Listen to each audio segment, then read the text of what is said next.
Hello, it's Janine here, Change for Success, your tapping specialist. But people often ask me, what is tapping? The best way I can describe tapping, it's like acupuncture without the needles. It's a modern talking psychology combined with an ancient Chinese acupressure therapy. And what you do, you're physically tapping on certain meridian points around the face and upper body while talking through whatever the problem or the issue is. It's so powerful, it can work with a multitude of issues. It can help lower stress, it can help improve confidence, it can help remove anxiety completely. It can help with relationships with food cravings. And why is it so powerful? It works directly with the subconscious part of the mind. We bypass the conscious mind and we get into old ingrained habits, beliefs, programs that are keeping us stuck. So it's so powerful. There's a lot of research.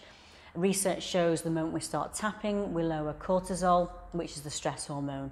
And I'm proud to be part of that research. I conducted some research recently, which was published in a peer-reviewed journal. And I love all the science behind this technique, of which there is a growing body.